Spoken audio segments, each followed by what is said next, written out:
Meu nome é Sérgio, tenho 57 anos, e o que aconteceu naquela terça-feira me pegou de um jeito que eu não soube lidar. Às 18h45, a tela do meu celular brilhou com a mensagem: "Não me ligue nunca mais. Estou cansado de você." Foi o meu filho, Rodrigo, quem enviou.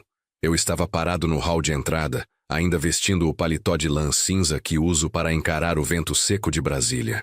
A luz amarelada que vazava da luminária de teto, sempre um pouco empoeirada, refletia no vidro fosco do aparelho. Li as 10 palavras 2 vezes. Elas entraram, mas não se alojaram. Esvaziei o rosto de qualquer expressão.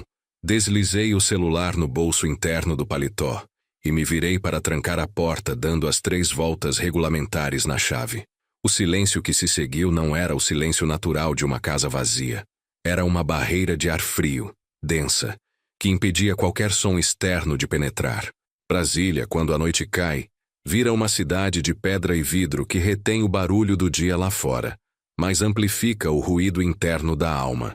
Aquele silêncio, eu percebi de imediato, seria o meu único confidente naquela noite. Fátima tinha saído mais cedo para visitar a irmã em Taguatinga e só voltaria tarde. Isso me dava tempo. Tempo que eu costumava valorizar para organizar papéis e planejar a próxima auditoria. Naquele momento, o tempo era só um túnel vazio onde a mensagem de Rodrigo ecoava sem encontrar paredes onde bater. A primeira coisa que fiz foi a rotina de descompressão. Não permiti que a emoção, ou a falta dela, alterasse a ordem das coisas. Retirei o paletó e o pendurei no cabide de madeira escura, na exata distância de um palmo da parede, como de costume. A carteira, o porta-cartões, o molho de chaves, tudo depositado na bandeja de couro marrom sobre o aparador. O peso dos objetos parecia um contrapeso físico à leveza absurda, mas destrutiva, daquelas palavras digitadas. Fui até a cozinha e liguei a chaleira elétrica, não porque quisesse um chá, mas porque o som da água fervendo e depois o clique de desligar eram confortavelmente previsíveis. Essa era a minha armadura. Se eu executasse cada passo da minha vida com a precisão de uma linha de montagem, as emoções não teriam espaço para furar o cerco. 5 minutos depois, estava sentado à mesa de jacarandá, olhando a mancha de café que eu havia deixado lá na manhã anterior. A casa, na asa sul, era grande demais para nós dois. Agora que Rodrigo havia se mudado há quase 2 anos para o Rio de Janeiro, supostamente em busca de oportunidades que Brasília não oferecia. Uma piada, já que ele nunca havia se esforçado de verdade. Eu não relia a mensagem. Eu a revivia no espaço vazio da minha mente. Estou cansado de você. Cansado. A palavra tinha a mesma solidez de uma conta de luz atrasada. Não era um grito de dor ou raiva. Era uma declaração burocrática de falência afetiva. Não havia drama. Havia apenas exaustão, e essa exaustão vinha dele, dirigida a mim. Peguei o celular e o coloquei de bruços, evitando o brilho da tela. Pensei em ligar para Fátima, mas hesitei. Fátima reagiria. Ela choraria, exigiria explicações, e o nosso apartamento seria inundado por uma torrente de sentimentos que eu não estava pronto para enfrentar, muito menos para analisar. O que Rodrigo havia escrito era, no fundo, o reconhecimento de uma verdade que eu sempre soube, mas que nunca ousei verbalizar. Eu era uma presença pesada. Fiz uma anotação mental de que teria que ligar para o Dr. Ricardo, meu advogado, na manhã seguinte. Não para processar Rodrigo, claro, mas para entender as implicações logísticas da ruptura. Eu ainda pagava o plano de saúde dele. Havia aquela reserva de R$20 mil que tínhamos separado para ajudá-lo com o mestrado. O cansaço dele não me dava direito ao meu próprio cansaço, mas me dava o dever de encerrar as pontas soltas de forma organizada. Levantei e me dirigi ao quarto. O tapete persa abafava meus passos, contribuindo para a atmosfera irreal. Eu me sentia como um ator lendo uma fala chocante, mas sem o benefício da emoção para interpretá-la. Enquanto trocava a camisa, senti o celular no bolso. Pensei, ele acha que eu vou ligar. Ele espera um confronto. Ele espera que eu pergunte por que ele está cansado. A verdade é que eu já sabia a resposta. A única decisão que me restava era se eu daria a ele o drama que ele implicitamente pedia, ou se eu usaria o silêncio como a arma mais eficaz que eu conhecia. Olhei para a cama de casal, vazia. Fátima não voltaria tão cedo. A noite seria longa, fria e absolutamente silenciosa. Eu não diria uma palavra, nem mesmo para mim, mas eu precisava de um plano. O que aconteceria se eu levasse o pedido de Rodrigo ao pé da letra? Se eu sumisse? O que exatamente meu filho esperava que eu fizesse depois de jogar uma bomba daquelas e se esconder atrás de uma tela? Eu decidi que a melhor maneira de responder à exaustão de Rodrigo era com a precisão cirúrgica de um fantasma. Eu sumiria sem precisar sair da sala. A descrição de Brasília, onde a indiferença é a moeda mais forte, seria a minha aliada. Quando Fátima finalmente chegou, perto da meia-noite, eu estava deitado, fingindo o sono profundo de um homem que não tem bombas emocionais alojadas no peito. O paletó estava pendurado, a carteira guardada, e o celular, aquela fonte de veneno digital, jazia de bruços na mesinha lateral. Eu senti o peso do olhar dela. Mesmo na escuridão parcial, eu percebi que ela notou a rigidez da minha postura, o alívio de um músculo que não relaxava. O cheiro suave de perfume de rosas e o ruído abafado de seus passos ao tirar os sapatos indicavam que ela também estava cansada da viagem de ida e volta a Taguatinga. Ela se moveu pelo quarto com a familiaridade de 27 anos de convivência. Sentia hesitar ao lado da mesa de cabeceira. Naquele momento eu soube. O brilho tênue do aparelho invadiu a penumbra do quarto. Não houve som, apenas a luz fria da tela iluminando o teto por um breve instante, seguida pela escuridão total. Ela leu.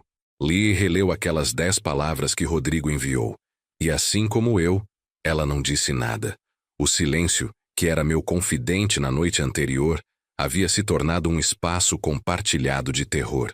Ela se deitou, me dando as costas, e o quarto se tornou uma câmara frigorífica de coisas não ditas. Quando o alarme de pulso tocou às 6h30 da manhã, eu me levantei com uma pontualidade quase mecânica. Eu não havia dormido, mas estava funcionando. Naquele dia, cada movimento seria uma demonstração de controle. A navalha deslizou pelo meu rosto com uma precisão que beirava o ritual. O nó da gravata, um Windsor perfeito, transmitia a segurança de quem organiza o caos. Fátima já estava na cozinha preparando o café. Ela se movia ligeiramente mais devagar que o normal. O cheiro do café, que sempre me trazia um conforto imediato, parecia agora saturado de incerteza. Eu me sentei à mesa, dobrando o guardanapo de linho branco em 4 partes simétricas, antes de começar a comer. O jornal estava aberto na página de economia. Um escudo de papel. Sérgio. A Marília estava comentando. Fátima começou, com um tom de voz que era deliberadamente alto. Normal demais. Ela estava falando sobre a irmã, sobre a dificuldade em encontrar bons encanadores na cidade satélite. Ela estava jogando a bola da normalidade na minha quadra, esperando que eu a pegasse. Eu tomei um gole do café, que estava na temperatura ideal, e fiz um pequeno ruído gutural de aprovação. Não era um sim, nem um não.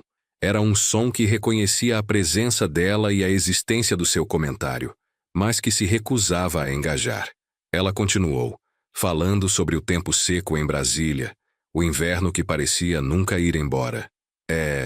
Precisamos ligar para o Rodrigo, ver como ele está se virando com esse frio no Rio, né? O teste final. Ela lançou a isca diretamente sobre o assunto proibido, vestida com a roupagem da preocupação materna casual. Eu olhei para o meu pão, peguei a geleia de morango e, com uma faca de prata, espalhei-a pela fatia de pão de forma com uma uniformidade impecável. 3 fatias de pão, nem mais nem menos. Levantei os olhos e olhei diretamente para ela, não com raiva ou tristeza. Olhei com o olhar vazio que se dá a um funcionário do banco que faz uma pergunta óbvia. Então, fiz um leve aceno negativo com a cabeça, quase imperceptível. Um não verbal, um não som. Aquele gesto bastou. O silêncio caiu sobre a cozinha como um manto pesado. Fátima entendeu a regra. O assunto existia, mas ele seria enterrado sob camadas de rotina e precisão. Eu não lhe daria o drama, nem o confronto. Eu daria a Rodrigo o silêncio que ele implicitamente exigia, e Fátima seria forçada a testemunhar. Enquanto eu mastigava, a paisagem mental da minha vida se abriu. Eu me lembrei do apartamento minúsculo em que vivemos quando chegamos a Brasília, 25 anos atrás. Lembrei-me dos duplos turnos de trabalho, das contas marcadas à caneta vermelha e da promessa que fiz a mim mesmo. Rodrigo teria um futuro onde a preocupação principal dele não seria financeira. Cada tijolo desta casa na Asa Sul foi assentado com o esforço da minha negação emocional, canalizada em trabalho. Eu não era um pai cansado. Eu era um pai construtor. Olhei para o relógio. 7h15. Hora de sair. Levantei-me, recolhi a pasta e dei um beijo no topo da cabeça de Fátima. Ela apertou meu braço brevemente, um pedido mudo de que eu quebrasse o código de silêncio. Eu mantive a rigidez. Na porta, peguei a chave do carro. Eu precisava ir para o escritório, mas a primeira ligação não seria para um cliente. Seria para o Dr. Ricardo. Eu tinha que começar a desmantelar a ponte financeira que eu havia construído, metro por metro, para Rodrigo. Se ele estava cansado de mim, eu não o forçaria a carregar o fardo das minhas provisões. Essa seria a minha resposta, a única que ele entenderia. A burocracia do abandono paterno. Eu só não esperava que Dr. Ricardo, ao me ouvir descrever friamente a situação, faria uma pergunta que atravessaria toda a minha armadura de controle. Eu manobrei o carro para fora da garagem, sentindo o sol fraco da manhã de Brasília na nuca. O celular, preso no suporte, era agora um objeto de guerra. Liguei para o Dr. Ricardo no Viva Voz, assim que entrei na W3, o trânsito ainda denso e lento. Eu não o cumprimentei com rodeios. Pulei direto para o centro da questão com a mesma frieza que usaria para demitir um funcionário negligente. Dr. Ricardo, preciso de orientação imediata sobre como encerrar legalmente todas as obrigações financeiras relativas ao meu filho, Rodrigo. Plano de saúde, transferências de manutenção e, principalmente, o fundo que havíamos reservado para o mestrado. 20 mil reais. Do outro lado da linha, o som do café sendo mexido na xícara. O Dr. Ricardo sempre bebia café coado, forte. Sérgio, bom dia. Pensei que o propósito da ligação fosse processar aquela imobiliária da Asa Norte. Sua voz... O que houve? Não há o que houve, doutor. Há o que será. Rodrigo deixou claro que deseja o fim da comunicação. Eu levarei esse pedido ao pé da letra. Não o forçarei a aceitar minhas provisões. Preciso de um documento que formalize a extinção das responsabilidades financeiras, garantindo que eu não serei surpreendido com dívidas no futuro. Eu senti o silêncio do advogado alongar-se. Ele era um homem de leis, acostumado à burocracia, mas também um pai de 2 filhas. Eu entendo a sua necessidade de ordem, Sérgio. Mas a ruptura é total assim. Nenhuma pergunta, nenhuma defesa, nenhuma tentativa de contato para entender o que está por trás desse cansaço. A questão me atingiu com a força de um soco no estômago, embora eu tivesse previsto que alguém a faria. Ele não deixou margem para defesa, doutor. O cansaço é uma constatação final. Não se discute a exaustão. Discutimos apenas a logística da separação. Por favor, comece a traçar o plano para reaver e realocar o fundo de 20 mil reais. Ricardo hesitou, mas aceitou a derrota. Ele sabia que, quando eu traçava uma linha, ela era de concreto. Ele prometeu enviar a documentação preliminar por e-mail no final da tarde. Eu desliguei. A minha armadura havia resistido ao primeiro tiro. No escritório, a minha performance de controle atingiu níveis quase maníacos. Eu mergulhei no universo seguro dos números, onde 2 mais 2 sempre resultam em 4, e onde a lealdade é medida em taxas de retorno, não em afeto. Passei as horas seguintes auditando planilhas de clientes com uma concentração laser. A desgraça particular se tornou combustível para a excelência profissional. Eu não era mais Sérgio, o pai rejeitado. Eu era Sérgio, o consultor, que enxerga o erro onde todos veem sucesso. Ao 12h30, o celular vibrou na borda da mesa. Era Fátima. Abri a notificação, mas não o texto. A mensagem era curta. O preview mostrava apenas: liguei para o apartamento dele no Rio. A portaria disse: apaguei a notificação com um deslize firme do polegar. Se eu lesse, eu teria que reagir. Se eu reagisse, eu quebraria o silêncio que eu havia imposto. O silêncio não era ausência de ruído. Era a ausência de Sérgio. Era um muro. 15 minutos depois, outra mensagem de Fátima. O preview. Você viu a conta do cartão de crédito de janeiro? Mais uma vez apaguei, sem ler. Eu tinha instruído Fátima a não me enviar mensagens não urgentes durante o expediente. Ela estava tentando me fazer tropeçar no fio de normalidade, me forçando a quebrar o código não dito. Eu resisti, usando o trabalho como um véu. Mas o que Fátima havia escrito, sobre a conta de janeiro, me causou um ligeiro tremor na mão que segurava a caneta Montblanc. Eu pagava a conta integralmente, claro, mas o que ela estava insinuando? Um gasto excessivo de Rodrigo? Ele estava sob o meu cartão adicional desde que se mudara. Deixei o tremor de lado. Concentrei-me no saldo da conta da empresa de importação de grãos que eu auditava. O desvio de R$ 1.200.000 era mais tangível e, de certa forma, mais fácil de resolver do que o desvio de meu próprio filho. Voltei para casa exausto. O peso do silêncio que carreguei o dia inteiro era mais cansativo do que 10 horas de planilhas. Fátima estava sentada na sala de estar, a luz de abajur criando longas sombras. Ela não estava na cozinha. Ela estava me esperando. A Marília ligou de novo. Ela está preocupada com o Rodrigo, ela disse a voz baixa, quase um sussurro. Eu não parei. Fui direto ao escritório e liguei o computador. A rotina não podia ser quebrada. Estou ocupado com a documentação do Dr. Ricardo. Respondi, meu tom formal, impessoal. Eu não a olhei. Eu abri o portal do banco. Minha prioridade era encerrar o fundo de R$ 20.000 do mestrado. Eu precisava saber exatamente onde o dinheiro estava. E foi aí que o Dr. Ricardo, com toda a sua sabedoria legal, falhou em me preparar para o que eu vi. Na tela, as movimentações do fundo eram esparsas. Eu mesmo havia feito a última grande aplicação há 4 meses. A data da mensagem de Rodrigo havia sido anteontem, mas 15 dias antes, uma transferência bancária havia sido efetuada. Não era um saque pequeno, era um montante avultado, uma retirada significativa que eu não havia autorizado nem notado antes. R$ 12.000. O destinatário da transferência não era uma universidade ou uma empresa de aluguel. Era uma conta bancária sem nome fantasia. A única identificação era C.E. Miranda, e o código de movimentação indicava uma transação de alta urgência. R$ 12.000. Quase 60% do que seria o futuro dele, sumindo 2 semanas antes de ele me enviar a mensagem de exaustão. O cansaço de Rodrigo não era uma bomba emocional jogada ao acaso.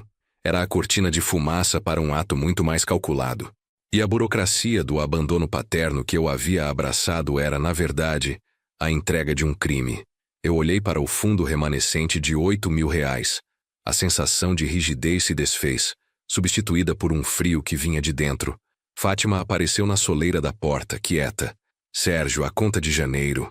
O Rodrigo, ele fez um pagamento de R$ 1.500 que eu não reconheço, para um tal de E. Carvalho. Minhas mãos pairaram sobre o teclado. E. Carvalho. C. E. Miranda. Eu levantei o olhar e encarei Fátima, a performance de controle desmoronando. O silêncio que eu havia cultivado era uma armadilha. Fátima, amanhã de manhã, você vai ligar para a Marília e perguntar exatamente o que ela sabe sobre o Rodrigo. Não quero histórias, quero fatos. E me diga, quem é E. Carvalho? Ela deu um passo para trás, chocada por eu finalmente ter falado. A rigidez do meu corpo retornou, mas desta vez não era de controle, era de medo. O cansaço de Rodrigo era uma fachada. Ele estava metido em alguma coisa. E o que era pior, estava sozinho em uma cidade a mais de 1.000 quilômetros de Brasília. Eu precisei que o Dr. Ricardo me enviasse os documentos de encerramento para eu finalmente ligar os pontos. Eu estava focado em me defender da rejeição, quando deveria ter estado focado em defendê-lo. Abri a pesquisa no navegador digitando o nome. C. E. Miranda. Eu precisava saber. E o resultado que apareceu na tela fez o ar da minha sala congelar. Era o nome de um agiota de reputação nefasta na zona portuária do Rio de Janeiro, conhecido por tratar dívidas com brutalidade e zero burocracia. Meu filho não estava cansado. Ele estava aterrorizado. E meu silêncio havia selado o pacto. O nome C.E. Miranda estava preso na tela, uma âncora de ferro puxando todo o meu autocontrole para o fundo lodoso da realidade. Minha performance de pai burocrata, meu silêncio rígido, havia se revelado não como uma defesa inteligente, mas como a mais ingênua das distrações. Eu estava olhando para o lado errado. Fátima continuava na soleira da porta, esperando. Sua presença, antes uma perturbação à minha necessidade de isolamento, agora parecia um peso útil, um ponto de apoio no vácuo. Eu fechei o navegador, a imagem do agiota queimando na minha retina. E. Carvalho é o nome de alguém que recebeu dinheiro do Rodrigo. C.E. Miranda é o nome de alguém que tirou nosso dinheiro. Não são a mesma pessoa, mas estão ligados. Fátima, preciso de silêncio agora. Silêncio real. Não o silêncio que impus, mas aquele que precede uma tempestade. Ela assentiu, com os olhos fixos em mim. A expressão mudada de mágoa para alarme. Ela compreendeu a urgência.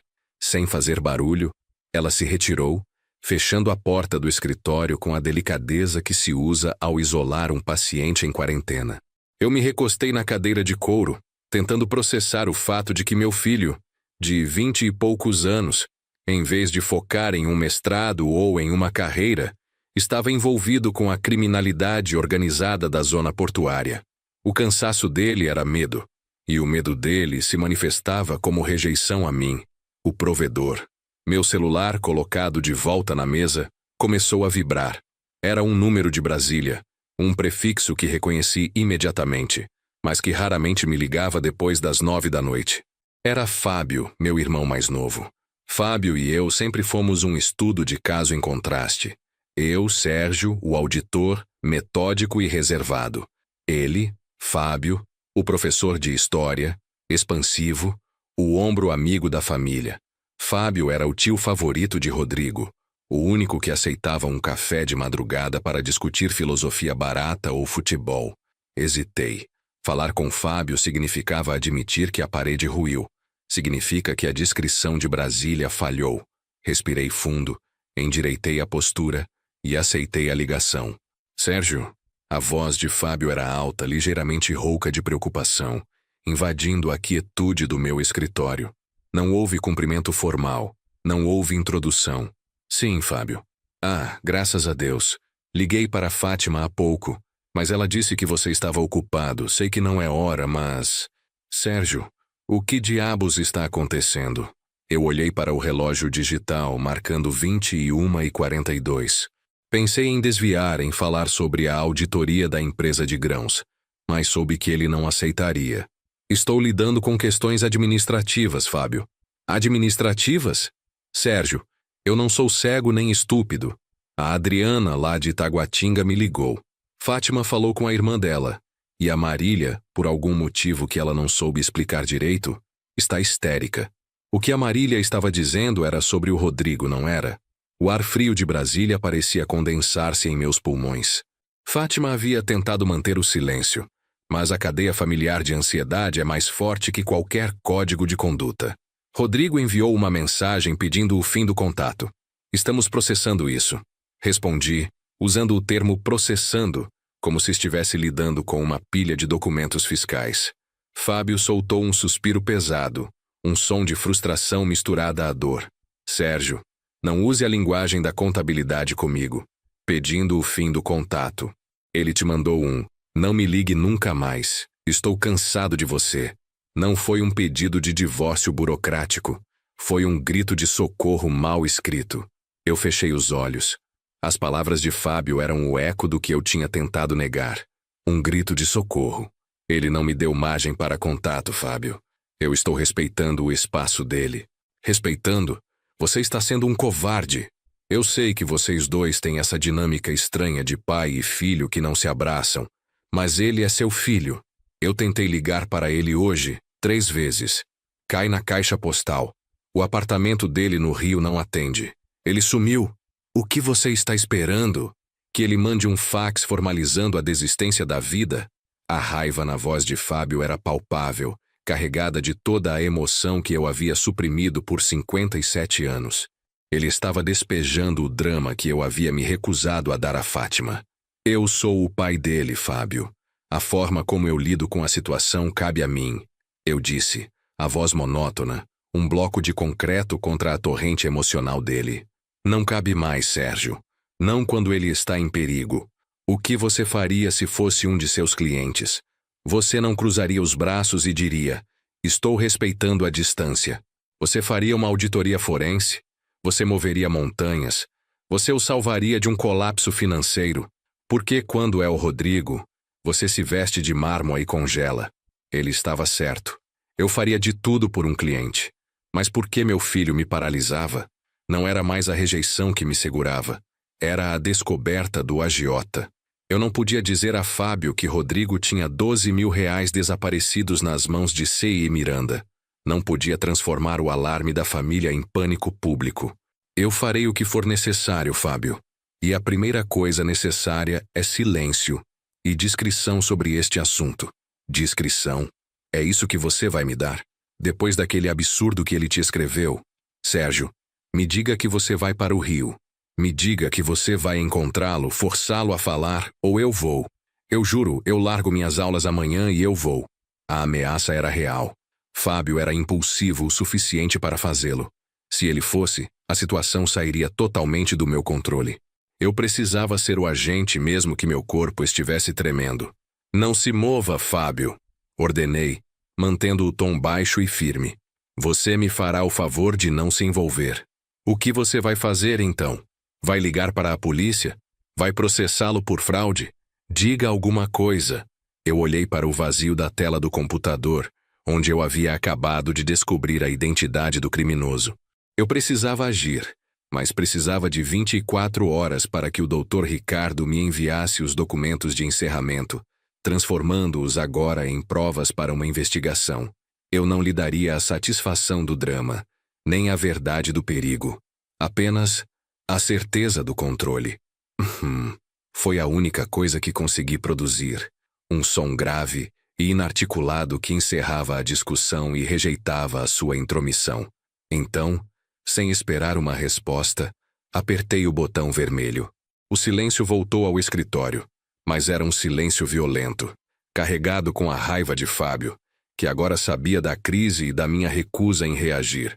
Eu tinha acabado de transferir o peso do conflito para um aliado em potencial, transformando-o em testemunha da minha frieza.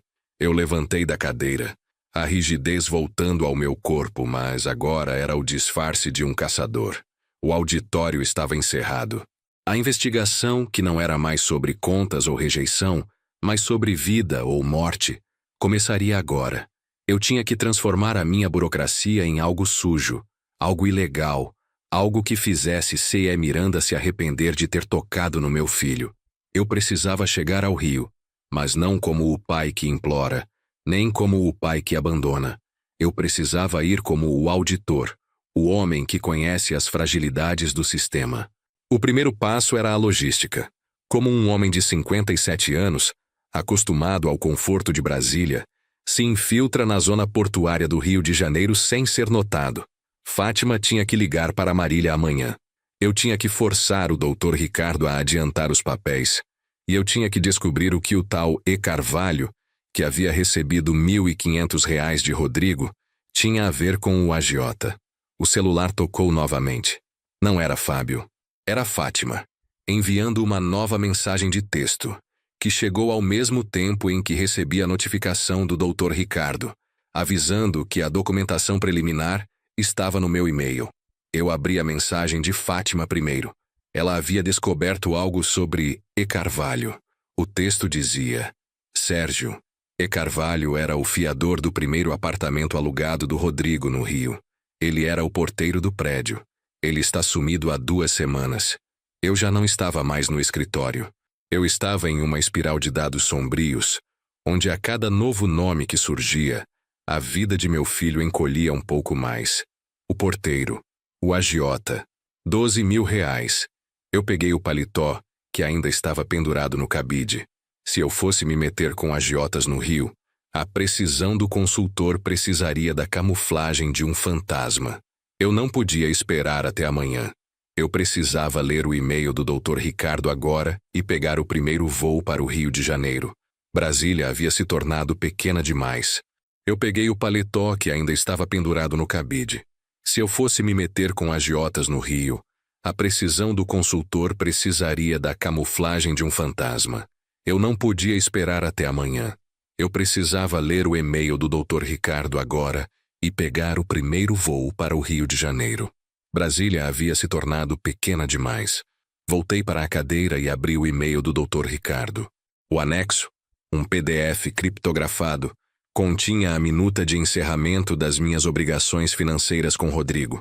O documento agora não era a certidão de óbito da minha paternidade, mas sim o mapa do tesouro que meu filho havia perdido. Imprimi 2 cópias em silêncio. A tinta preta sobre o papel branco parecia carimbar a seriedade do risco. Fátima continuava no andar de baixo em algum lugar na escuridão. Eu não podia mais mentir a ela, mas também não podia lhe dar a verdade crua. Ela precisava de uma história para sustentar a fachada enquanto eu estivesse fora. Uma fachada de normalidade era a única coisa que nos protegia dos olhares invasivos de Brasília. Desci as escadas. A casa estava mergulhada na penumbra, iluminada apenas pelo brilho esparso da lua de inverno que se esgueirava pelas janelas. Fátima estava na sala, sentada no sofá, mas não estava lendo ou assistindo TV.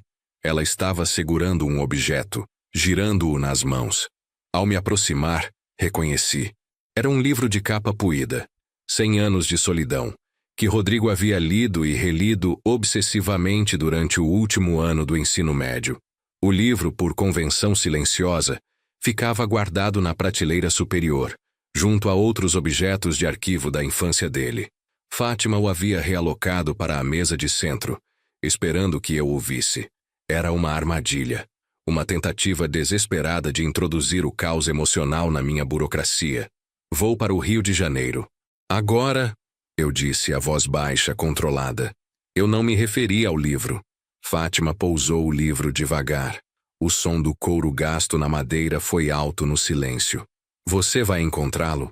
A esperança na voz dela era quase dolorosa.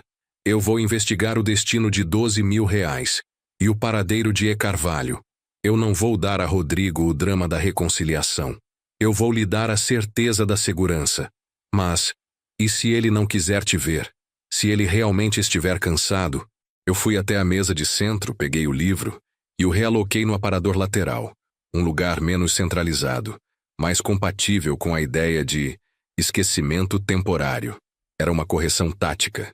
Eu reconhecia a manobra dela, mas me recusava a engajar. Ele não me procurou. Eu procurarei a fonte do problema. Se eu fosse um cliente, ele não estaria ligando para mim. Eu estaria auditando a falência dele. É exatamente isso que farei. Fátima observou a minha rigidez. Ela sabia que, para mim, a emoção era uma variável que precisava ser eliminada. Ela tentou novamente, de forma mais sutil. A vizinha, Lúcia, me ligou hoje. Ela disse que viu as luzes acesas no seu escritório até muito tarde, ontem à noite. Ela perguntou se estava tudo bem. A descrição de Brasília estava se rompendo. Os vizinhos da Asa Sul, com seus olhos fixos em carros e horários, eram sensores de anomalia. Diga a Lúcia que estamos lidando com um problema grave na importação de grãos. É uma auditoria forense complexa. Ela entenderá a urgência. Instruí. Eu precisava de uma narrativa externa forte, um escudo profissional. Enquanto eu estava ali explicando a fachada, meu olhar caiu sobre a estante da sala de jantar. Fátima havia posto uma foto lá. Uma que eu tinha certeza que estava na caixa de recordações no quarto de hóspedes. Era uma foto antiga, de Rodrigo aos 7 anos, vestido com o uniforme da escola, sorrindo com um dente faltando. Uma imagem de vulnerabilidade e alegria infantil que ela queria injetar no meu campo de visão. Eu não disse uma palavra sobre a foto.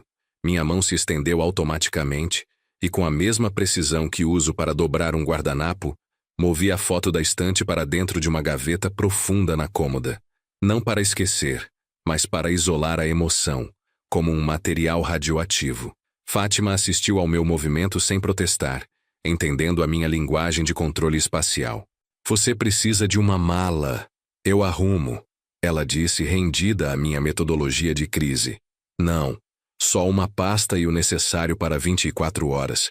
Eu estarei de volta amanhã à noite ou depois, dependendo do que eu encontrar. Enquanto Fátima subia, eu me permiti um momento de alívio físico, encostando-me à parede fria. O peso do silêncio que era meu aliado na manhã, agora me esmagava.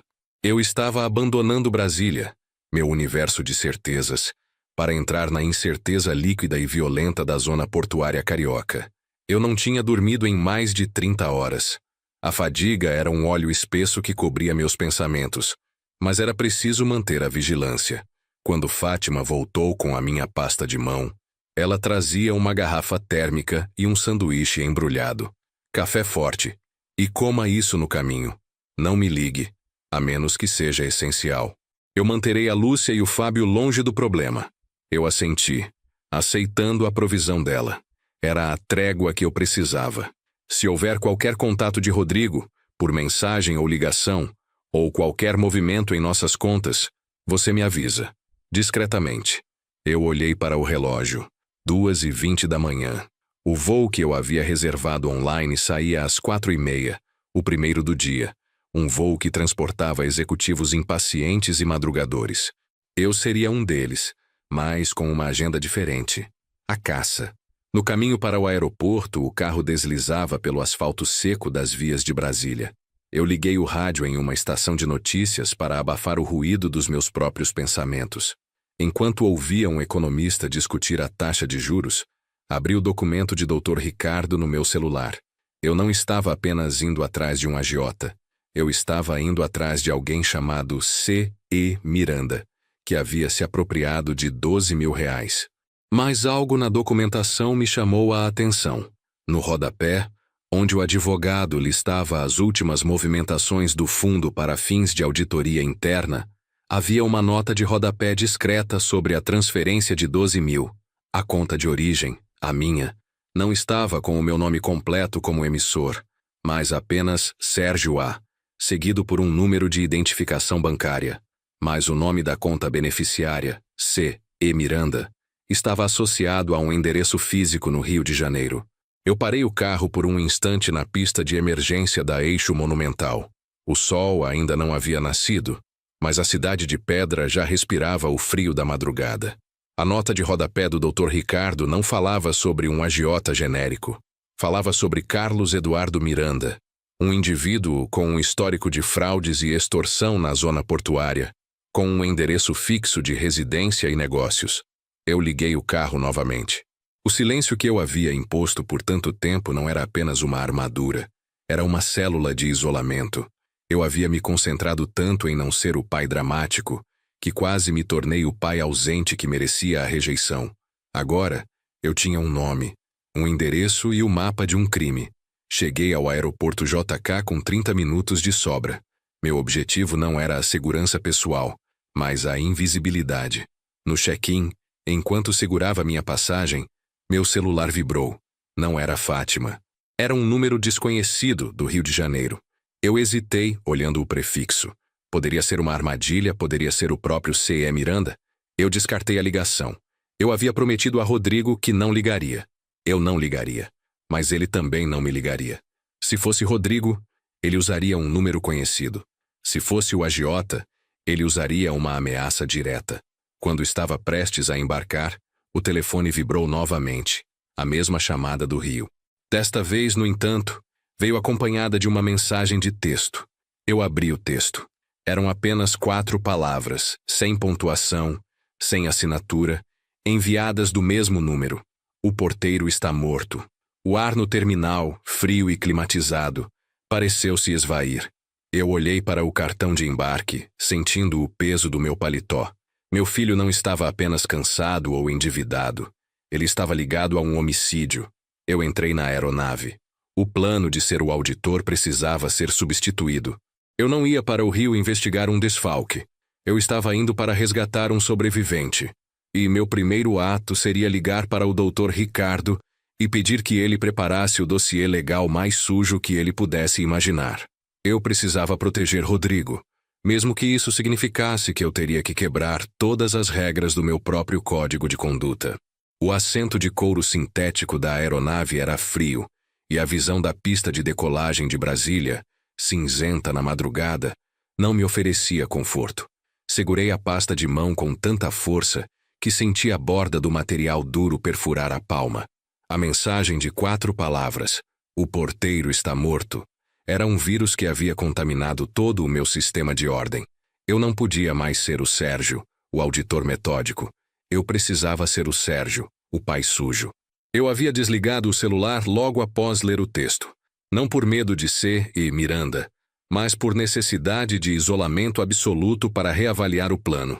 O primeiro passo, de fato, era o Dr. Ricardo. Eu não podia esperar para pousar. Eu reativei o celular no modo avião e abri os rascunhos de e-mail. Digitei, conciso, como se estivesse dando ordens militares. Ricardo, urgente. O dossiê de encerramento é agora dossiê forense.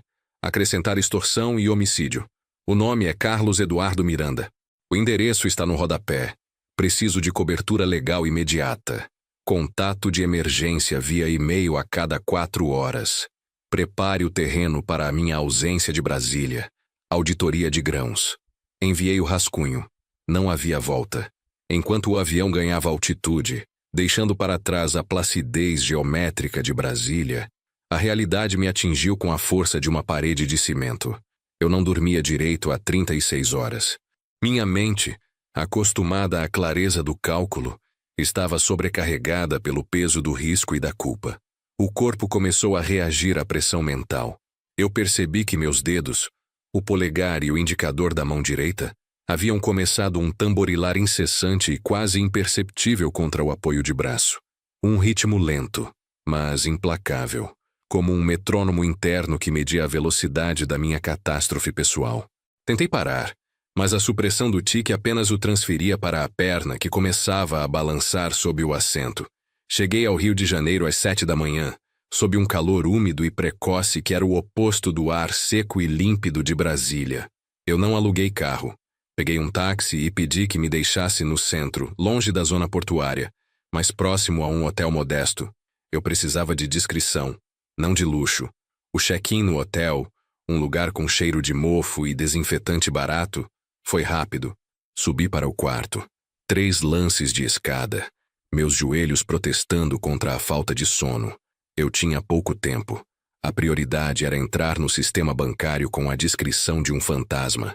Eu precisava saber se Rodrigo havia se envolvido em outras transações, além das 2 pontuais que Fátima e eu havíamos identificado. A retirada grande para C. E. Miranda e o pagamento pequeno para E. Carvalho, o porteiro agora morto. Liguei o laptop e usei um VPN seguro, uma precaução que sempre ensinei aos meus clientes, mas que nunca esperei usar para fins tão pessoais. Por 3 horas, mergulhei nos extratos bancários de Rodrigo, na nuvem segura, onde eu mantinha cópias digitais de toda a sua vida financeira desde que ele atingira a maioridade. As transações recentes eram reveladoras. Havia uma série de pequenos pagamentos recorrentes, disfarçados de aluguel ou mensalidade de academia, mas todos direcionados a contas diferentes. A maioria delas de pessoas físicas sem histórico. Eram migalhas, provavelmente para subornar informantes ou cobrir despesas operacionais da dívida. Mas o que mais chamou minha atenção foi a frequência. As transferências haviam se intensificado nas últimas 4 semanas. Rodrigo estava sangrando financeiramente. No meio da auditoria sombria, a tela do celular piscou. E-mail de Dr. Ricardo. Título: Reforense. O advogado havia agido rapidamente. Ele enviou um arquivo com a foto de Carlos Eduardo Miranda, um homem na faixa dos 40 e poucos anos, com o rosto duro, olhos penetrantes e um sorriso que não chegava aos olhos. A ficha criminal era extensa, incluindo extorsão, lesão corporal e, mais recentemente, envolvimento em tráfico de influência em esquemas de desvio alfandegário. Abaixo da ficha, a informação que eu precisava para começar. Ricardo havia conseguido a placa de um veículo que Miranda usava rotineiramente, um sedã preto sem identificação oficial, e uma lista de endereços que ele frequentava, além daquele já conhecido. 3 locais de negócios duvidosos na zona portuária e um bar que servia de fachada para operações de lavagem de dinheiro. O corpo me traiu novamente. Senti uma pontada aguda na têmpora direita, seguida por uma náusea leve, mas persistente. Fui até o banheiro. Lavei o rosto com água gelada.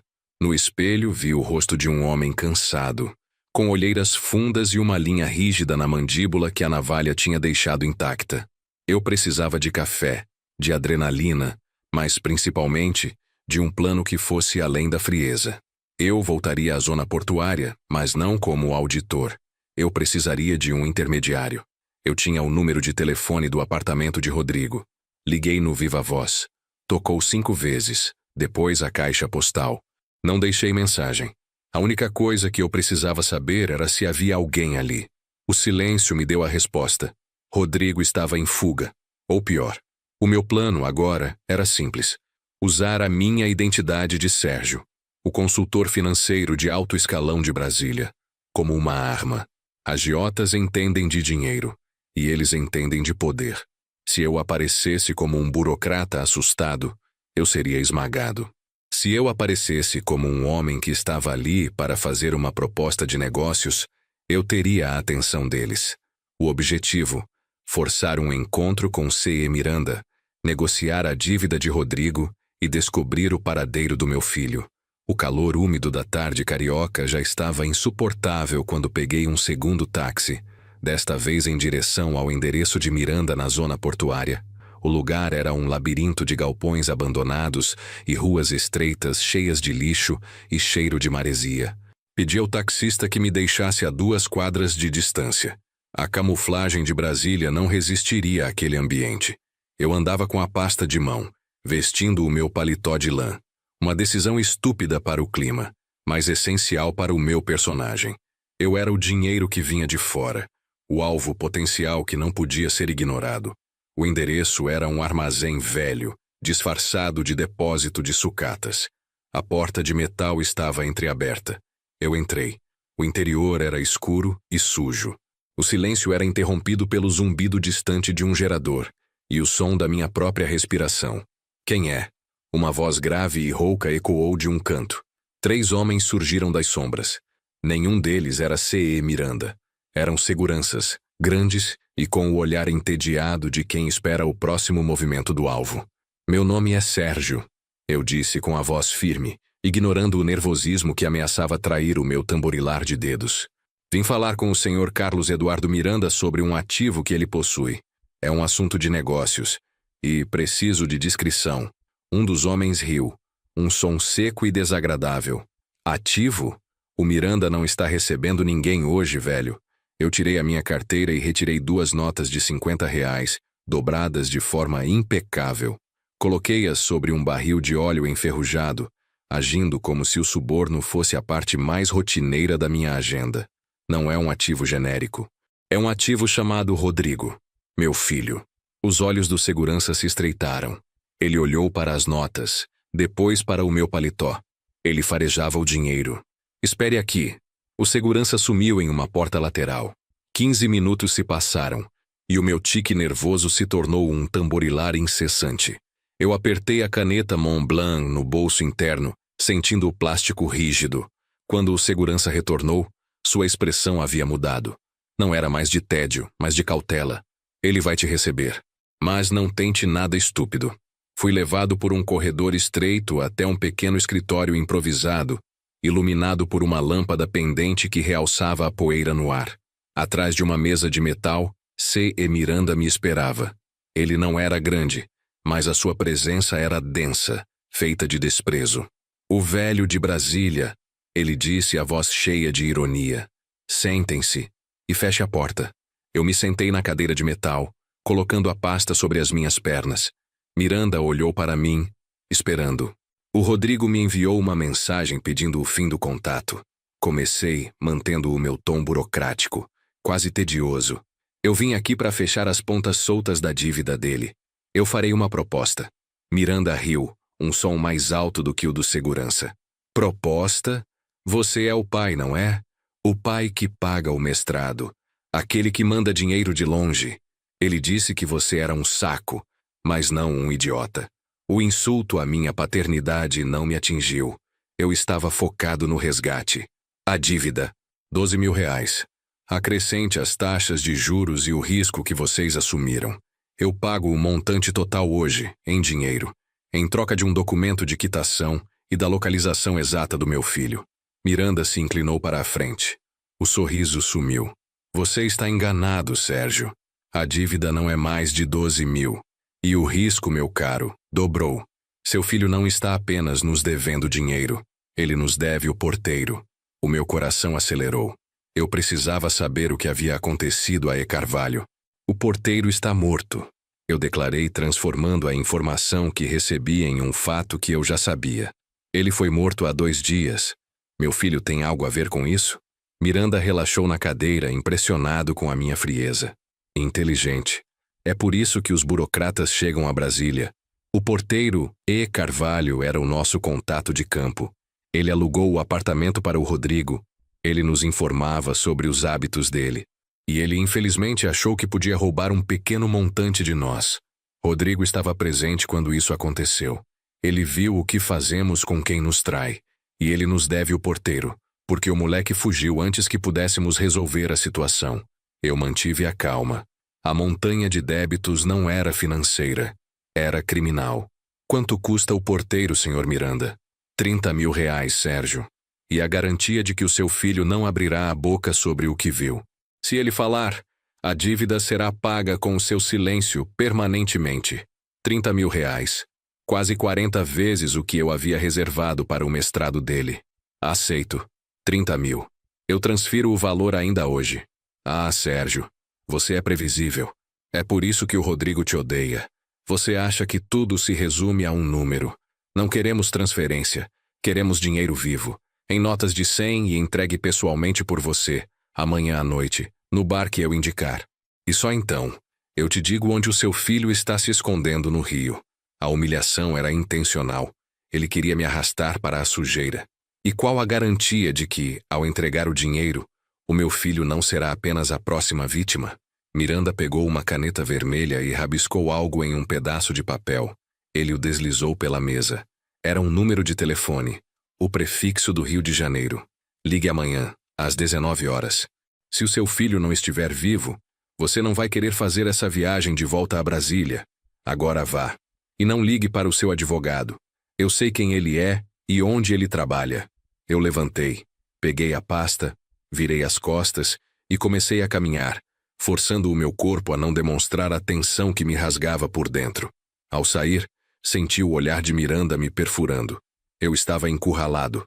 R$ 30.000 em dinheiro vivo. Voltei para o hotel e me sentei na cama, sentindo o tamborilar dos meus dedos aumentando de volume. Eu não podia sacar R$ 30.000 de uma só vez sem levantar suspeitas do COAF. E não podia esperar pelo Dr. Ricardo. Eu precisava de dinheiro rápido, sujo, invisível. Lembrei-me do que Fátima havia me dito. Você viu a conta do cartão de crédito de janeiro? O cartão adicional de Rodrigo. Eu abri o extrato. Rodrigo tinha feito uma série de transações suspeitas de compras virtuais.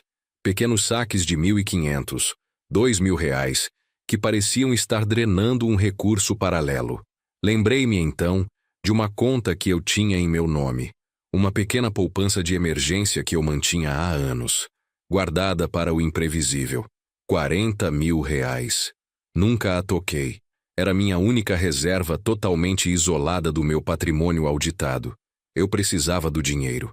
Eu precisava quebrar todas as minhas regras. Naquela noite, a insônia me consumiu. Levantei-me, troquei de roupa e desci. O Rio de Janeiro, lá fora, era um organismo barulhento e perigoso. Comecei a andar pelas ruas, o paletó de lã me fazendo sentir grotesco. Andei por horas, incapaz de parar o tamborilar das minhas mãos, a única constante na minha nova realidade. Eu precisava dos 30.000 em dinheiro, e eu precisava de uma arma. Não uma arma de fogo, mas uma arma burocrática, algo que me desse vantagem. Às 2 da manhã, sob um poste de luz amarelada longe do hotel, tirei o celular do bolso. Liguei para Fátima. Ela atendeu no primeiro toque, como se estivesse esperando. Sérgio, onde você está? No Rio, Fátima. Não posso explicar. Preciso que você faça uma coisa por mim. Exatamente como eu disser. E não conte a ninguém. nem mesmo ao Fábio. Diga, amanhã de manhã você vai ao meu cofre no Banco do Brasil. A chave está na minha pasta preta, embaixo da gaveta de meias. Você vai retirar todo o dinheiro que estiver lá. Se não houver, você vai sacar R$ 10.000 da nossa conta conjunta, em notas de 50, e me enviar via transporte de valores. E a mais importante, você vai até a garagem e pegar aquela caixa de madeira com os documentos antigos da minha auditoria. O que você vai encontrar lá dentro? Não pergunte. É o meu plano de segurança. Mantenha tudo em segredo. O destino de Rodrigo depende disso. Eu ouvi a respiração dela, irregular e assustada. O que está acontecendo, Sérgio? Eu apertei a caneta Montblanc até que os meus dedos doeram. O que está acontecendo é que eu não serei mais o pai que ele pode rejeitar. Eu serei o pai que ele não pode ignorar. Desliguei. O ato de quebrar o meu próprio sigilo com Fátima me deu um alívio perverso. Eu não estava mais sozinho no silêncio. Eu estava em guerra. E no dia seguinte, eu entregaria os R$ 30.000 em dinheiro ao agiota, sabendo que essa era a armadilha mais elaborada que eu já havia entrado. Mas eu não iria de mãos vazias. Eu tinha a minha própria jogada suja, e ela estava na caixa de documentos antigos da minha auditoria em Brasília. Eu havia quebrado o código mais importante, o meu próprio código de isolamento. A ligação para Fátima, na madrugada carioca, não fora um pedido de ajuda, mas uma ordem. Um reconhecimento de que a precisão de Brasília só seria eficaz e combinada à ação impulsiva que eu estava me forçando a executar. Voltei para o hotel, mas não para dormir. O dia seguinte era o dia da entrega. Eu tinha até o final da tarde para garantir a chegada dos R$ 30.000 e, crucialmente, para entender a natureza do meu plano de segurança, arquivado na caixa de documentos antigos. Liguei o computador e enviei a Fátima os dados bancários detalhados da minha conta de emergência. A poupança de R$ 40.000, meu único refúgio financeiro não auditável, precisava ser esvaziada. Instruía-a a sacar o máximo em dinheiro vivo, em notas de 50 e 100, e a utilizar o serviço de transporte de valores mais rápido que ela conseguisse encontrar, endereçando-o à minha identidade falsa no hotel. Eu estava agora totalmente dependente da minha esposa, a pessoa para quem eu havia negado o direito ao drama e a quem eu agora exigia a logística de um assalto. A ironia era um veneno lento que eu não podia me permitir processar. Passei a manhã repassando o dossiê do Dr. Ricardo. O advogado, seguindo as minhas ordens urgentes, havia anexado informações sobre os parceiros de Carlos Eduardo Miranda. Agiotas não trabalham sós. Eles dependem de intermediários, de proteção e, principalmente, de vulnerabilidades financeiras. O meu corpo estava em Rio de Janeiro, mas a minha mente estava a 1.200 quilômetros de distância, no cofre do Banco do Brasil em Brasília. A rigidez do paletó que eu vestia, apesar do calor úmido, era o único elo com a minha antiga vida. Ao 12h30, o celular vibrou. Era Fátima. Eu hesitei olhando para o aparelho. Eu esperava uma confirmação bancária. Eu temia uma catarse. Abri o chat. Consegui o dinheiro. 35.000. O resto está no cofre do banco. Usei uma transportadora de segurança. Chega às 17h30 no hotel. Eu mesma levei a caixa de documentos. Não me pergunte o que ela pesa. O alívio foi imediato, mas breve. R$ 35.000. Mais do que o combinado, um excedente que me dava margem. Abaixo da confirmação logística veio a bala de prata. Sérgio, eu sei o que você está fazendo. Eu li a mensagem que Rodrigo enviou para você. Não estou chorando, nem histérica. Eu estou te dizendo o que a Marília me disse ontem, e o que eu não tive coragem de dizer na sua cara ontem de manhã, na cozinha, quando você estava espalhando geleia. Você não está sendo forte. Você está nos torturando com o seu silêncio. O ar do quarto, já rarefeito pelo calor, pareceu congelar. A acusação, transportada pela frieza das letras digitais, atingiu-me com uma precisão que Dr. Ricardo jamais alcançaria. Tortura passiva. Eu fechei os olhos. Fátima sempre soubera ler a minha rigidez não como força, mas como a forma mais sofisticada de esquiva. O silêncio que eu havia imposto era, para ela, uma recusa em compartilhar o peso, Uma forma de me isolar no papel de mártir metódico. A minha resposta foi lenta, medida. Eu não podia dar a ela a defesa emocional que ela esperava, mas eu precisava reafirmar o objetivo. Estou providenciando o resgate de Rodrigo. A descrição é vital para a segurança dele. A caixa de documentos. Você a inspecionou? Eu mudei o foco, forçando-a a retornar ao papel de minha cúmplice burocrática. A resposta dela veio 3 minutos depois, pesada com ressentimento reprimido. A caixa está selada, mas eu a reconheci. É a auditoria da Brasgrãos, de 20 anos atrás. Aquele escândalo que quase te custou a licença, mas que você encerrou de forma brilhante. Por que, Sérgio? Por que agora? Eu não respondi imediatamente. Eu sabia o que a caixa continha. A auditoria da Brasgrãos havia sido o meu maior trunfo e, ao mesmo tempo, a minha maior falha moral. 20 anos atrás, eu havia descoberto um esquema maciço de lavagem de dinheiro e suborno que envolvia políticos de alto escalão em Brasília e empresários da zona portuária do Rio de Janeiro.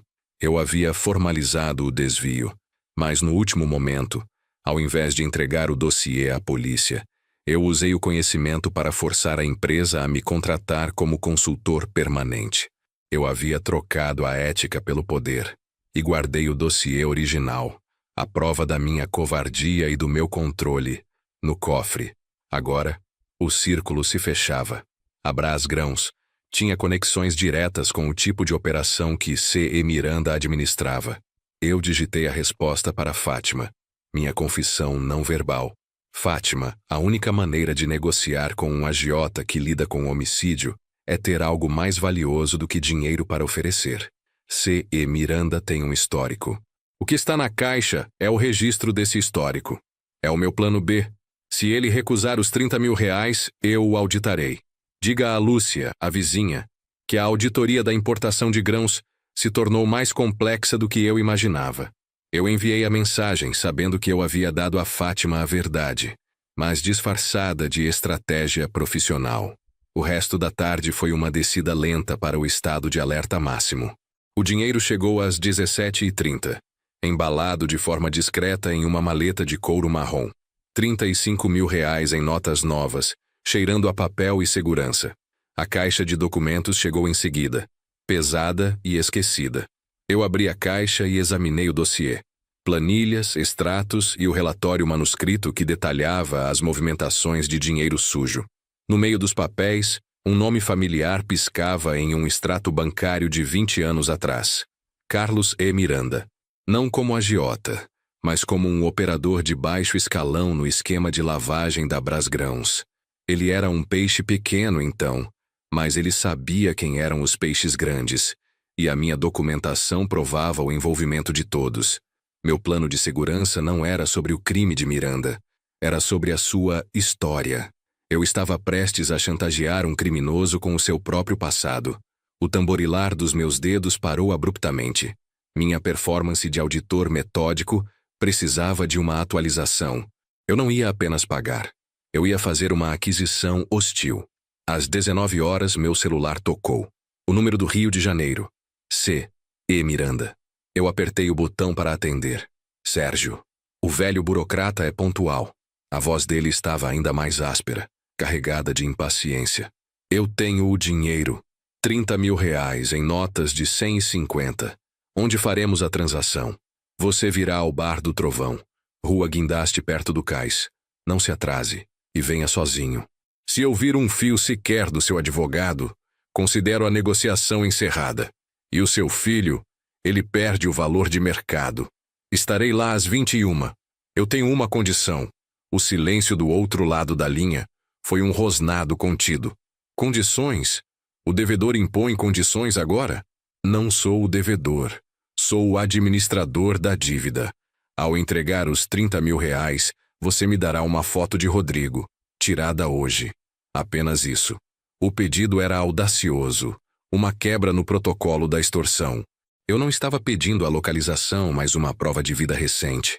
Miranda hesitou, depois gargalhou. Impressionante. Quer saber se o ativo está funcionando? Certo, Sérgio. Uma foto. Venha com a maleta e sem o paletó. Você não quer suar antes da sua própria execução. Ele desligou. Eu olhei para o relógio, 2 horas para o encontro. Eu precisava ser rápido. Tirei o paletó de lã cinza e o dobrei cuidadosamente sobre a cama. Vesti uma camisa social mais leve e prendi a maleta de couro ao meu pulso com um cabo de segurança que eu usava para transportar documentos importantes. Eu estava pronto para a guerra. Mas antes, havia um último detalhe que o dossiê de 20 anos atrás não poderia resolver. Eu tinha que saber o que Rodrigo estava pensando. Qual era o seu estado mental? O silêncio que eu havia cultivado era uma faca de 2 gumes, e eu precisava de informações.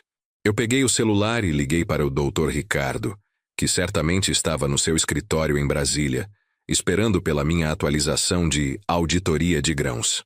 Ricardo, preciso que você faça uma coisa. Use a sua influência. Não como meu advogado, mas como o pai de família que você é. Eu preciso que você encontre a última pessoa com quem Rodrigo conversou antes de enviar a mensagem de cansado de você e desaparecer. Uma namorada, um colega de faculdade, qualquer coisa. Eu preciso de uma voz. Sérgio, a polícia. Começou Ricardo preocupado. Sem polícia, doutor. Apenas a verdade. Eu estou no Rio e a auditoria acabou de escalar para um caso de homicídio. Mova o céu e a terra. Eu preciso de um nome em menos de 24 horas.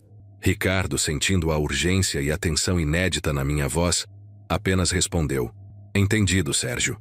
A verdade será encontrada. Eu desliguei sabendo que ele faria o impossível. Olhei para a maleta com os 30 mil reais.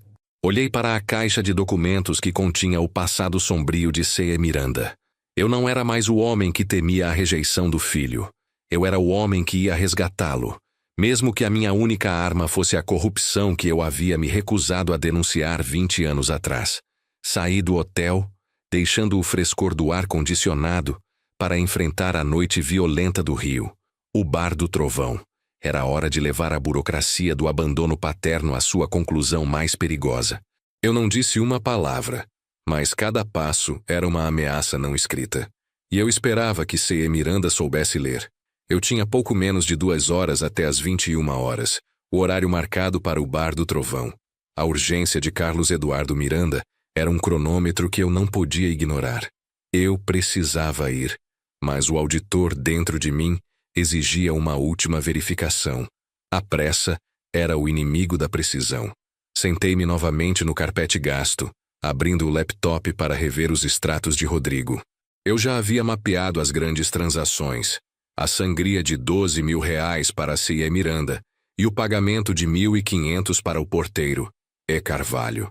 Agora, eu procurava os rastros menores, os pontos de pressão que levavam meu filho à exaustão. O extrato bancário, que antes parecia um quadro de flutuações aleatórias, começou a revelar um padrão sob o meu olhar de lince. Entre os pagamentos de aluguel e as despesas com alimentação, havia uma série de transferências mensais que começaram há cerca de 10 meses. Eram valores medianos, sempre arredondados, R$ 2.500. Estavam disfarçados como empréstimo amigável ou auxílio básico. Eram transferências tão consistentes que pareciam programadas. Eu me concentrei na conta de origem, usando o sistema de backdoor que eu havia criado anos atrás para rastrear transações não declaradas de clientes. Os números digitais se tornaram nomes e sobrenomes. Eu não estava preparado. O emissor da conta que injetava aqueles R$ 2.500 mensais na conta de Rodrigo não era um colega de faculdade ou um benfeitor anônimo. Era Fábio, meu irmão, o professor de história, o ombro amigo. Aquele que havia me ligado na noite anterior para me acusar de covardia e me torturar com o drama que eu me recusava a sentir. A revelação foi menos um choque e mais uma condensação. O ar frio que eu havia expelido em Brasília por dias inteiros, fingindo controle, voltou para mim como gelo seco. Fábio não estava apenas preocupado, ele estava envolvido. Ele era o financiador paralelo, o cúmplice da fuga e do fracasso de Rodrigo. Ele sabia que Rodrigo estava sangrando financeiramente, talvez soubesse até sobre a dívida, e usou o meu silêncio como um escudo para a sua própria intervenção. A raiva não veio como um vulcão, mas como um preenchimento lento, o chumbo derretido se acomodando nas minhas veias, o silêncio que eu havia cultivado, a disciplina com que eu havia resistido à catarse de Fátima, agora se revelava a única coisa que me salvava de quebrar o rosto dele. Fábio havia me traído com a moeda que eu mais desprezava, a emoção disfarçada de ajuda financeira. Fechei o laptop com força, o clac alto no quarto de hotel. Eu precisava escrever, não para enviar, mas para purgar. Peguei o celular e abri uma nova mensagem para Fábio. Meus dedos voaram sobre a tela, traduzindo a fúria em termos fiscais, a única linguagem que podia conter o tamanho da minha repulsa. Fábio, eu vi. As transferências de 2.500. Seu auxílio básico não foi um ato de bondade. Foi uma manobra para comprar a lealdade do meu filho e minar a minha autoridade. Você sabia que ele estava se endividando, e ao invés de usar o seu dom para a comunicação e me alertar, você escolheu o papel de herói secreto. Você é a razão pela qual Rodrigo pensa que a responsabilidade é opcional. Seu sentimentalismo custou R$ 30.000 e, potencialmente, a vida dele. Eu estou no Rio de Janeiro, consertando o seu amadorismo. Não ouse me ligar. Não ouse me perguntar nada. Quando eu voltar, teremos uma auditoria. E ela será forense. Não sobre dinheiro, Fábio. Sobre caráter. Eu li o texto. 83 palavras de desprezo cirúrgico. A confissão de que eu havia mergulhado na lama criminal para salvar Rodrigo, um ato que Fábio nunca compreenderia, pois sua ajuda era apenas uma muleta. Meus dedos pairaram sobre o botão de envio. Não. Eu não lhe daria a satisfação do confronto. Eu não lhe daria a munição da minha dor. Apaguei o texto, palavra por palavra, letra por letra. A barra de exclusão agiu como uma borracha implacável, apagando o drama da cena. Eu respirei fundo e comecei a escrever novamente.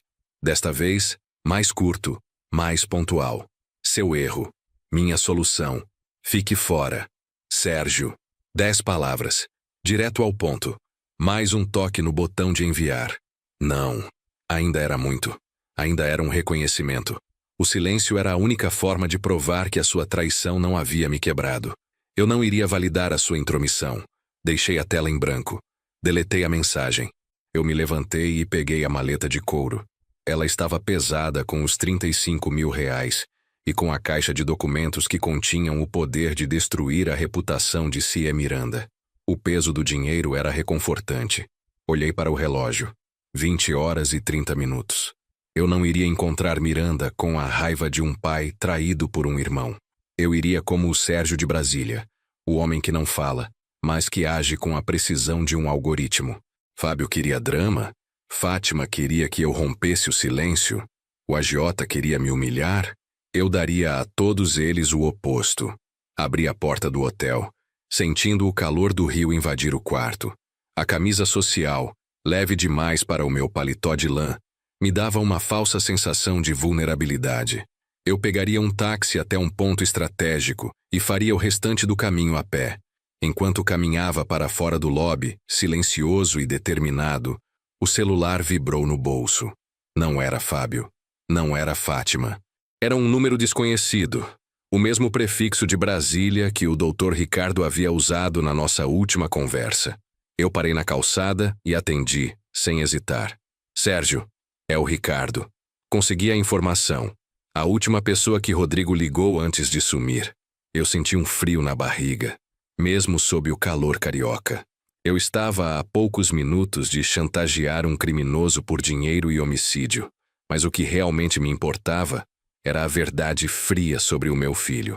Quem, Ricardo? Perguntei, minha voz um fio tenso. O nome é Débora, colega de faculdade.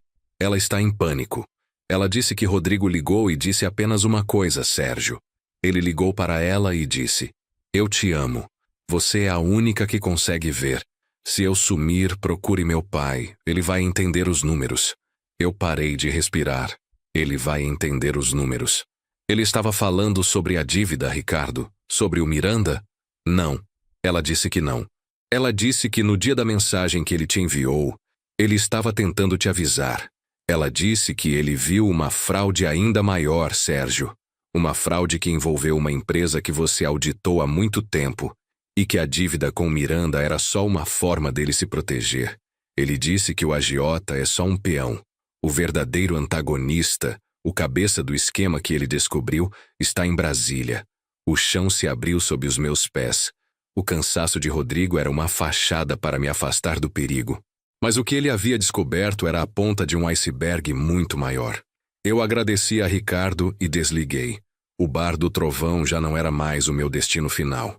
Era apenas o primeiro degrau. A auditoria forense acabara de mudar de foco. Não era sobre o filho, mas sobre o pai. Eu continuei a caminhar, a maleta com o dinheiro em uma mão e o dossiê na outra. Eu não era apenas o pai que tinha que resgatar o filho. Eu era o auditor que tinha que desmantelar a maior operação de corrupção que Brasília havia tentado esconder por 20 anos. E eu tinha a prova guardada. Eu ia pagar Miranda, mas eu ia usá-lo. E a grande revelação sobre quem era o verdadeiro inimigo, o nome por trás de C e Miranda, estava a apenas uma auditoria de distância. E esse nome, eu sabia, só poderia estar em um lugar: o meu próprio passado. Eu peguei um táxi discreto até o ponto mais próximo da rua Guindaste e segui o restante do caminho a pé. Aquele bairro da zona portuária era o antípode de Brasília. Não havia ordem, nem simetria, apenas a violência do concreto que se desfaz e o cheiro de óleo e peixe podre. A temperatura noturna era opressiva. O bar do Trovão era um buraco na parede, iluminado por um letreiro neon falho que piscava em vermelho e azul. O som de pagode alto e risadas ásperas vazava para a rua. Eu sabia que estava entrando em um lugar onde o código de conduta era medido em força bruta e não em folhas de papel timbrado. Entrei. O lugar era pequeno, esfumaçado e lotado de gente. O ar era tão denso que parecia mastigável. No centro, numa mesa isolada, protegida por 2 brutamontes idênticos aos do armazém, estava C. E. Miranda. Ele usava uma camisa polo preta justa e um relógio dourado que refletia a luz fraca. Ele sorriu, um sorriso calculadamente hostil, ao me ver. Caminhei pela mesa ignorando os olhares curiosos. Coloquei a maleta de couro sobre a mesa. Entre nós. Sérgio, sem o paletó, vejo. Decisão sábia. Estava quente demais para o teatro. Miranda disse fazendo um gesto para que eu me sentasse. Eu não faço teatro. Eu faço auditoria. E eu não me sentarei antes de receber o que pedi. Eu disse, a voz mantida num volume baixo, quase monótono para forçá-lo a se inclinar. Ah, o nosso ativo. Ele debochou. A foto. Você está me gastando, Sérgio. 30 mil reais em dinheiro vivo está sobre a mesa. Isso cobre a dívida do seu porteiro e a penalidade por extorsão. Eu não darei um centavo antes de ter a prova de que meu filho está vivo e sob a sua custódia. Miranda fez um sinal. Um dos seguranças se afastou e voltou em 30 segundos com um celular. Miranda pegou o aparelho, digitou algo e virou a tela para mim. A imagem era de um ambiente apertado, iluminado por uma luz fraca. Rodrigo estava sentado no chão, encostado a uma parede de tijolos. Ele parecia magro, exausto, mas seus olhos estavam abertos e fixos na câmera. Havia um ferimento feio em sua testa, mas era superficial. Ao lado dele, fora de foco, via-se a ponta de uma bota. A data e hora no canto da foto eram de 10 minutos atrás. Prova de vida. O impacto da imagem foi um choque elétrico, não pela dor de Rodrigo, que eu havia antecipado, mas pelo medo puro estampado em seu rosto. O cansaço que ele havia digitado era a sombra desse terror. Eu absorvi a cena, não permitindo que a emoção se movesse. Abaixei a cabeça por um instante, um gesto que Miranda poderia interpretar como derrota ou alívio. Mas eu estava apenas reagrupando minhas defesas. Foi naquele momento que a dor física que eu vinha reprimindo se manifestou. Eu ainda tinha o cabo de segurança da maleta enrolado no meu pulso. Naquele segundo de silêncio, eu fechei a mão direita e apertei o cabo contra o osso do pulso com toda a minha força. O metal rígido rasgou a pele e senti o sangue quente escorrer pela palma da mão. Não soltei um som, não mudei a expressão. A dor aguda era um aterramento, um substituto para o grito que Fábio havia exigido. Eu estava sangrando por dentro e por fora, Mas a hemorragia mental estava sob controle. Olhei para Miranda. A dor agora uma certeza fria no meu braço. O dinheiro é seu, eu disse abrindo a maleta. Miranda não olhou para o dinheiro. Ele olhou para o meu rosto, tentando encontrar a rachadura que a foto deveria ter causado. Você está frio, Sérgio. Você realmente não se importa com seu filho? Ele provocou, sentindo que o seu controle estava escorregando. Eu sou um homem de negócios, e você acabou de me provar que o ativo está em condições de ser negociado. 30 mil reais. Repeti, empurrando a maleta para ele. Miranda abriu a tampa. Os 30 mil reais em notas de 50 e 100 preencheram o ar com o cheiro de papel novo. O agiota estendeu a mão para a maleta, mas eu a segurei. Um detalhe final. A quitação e o endereço.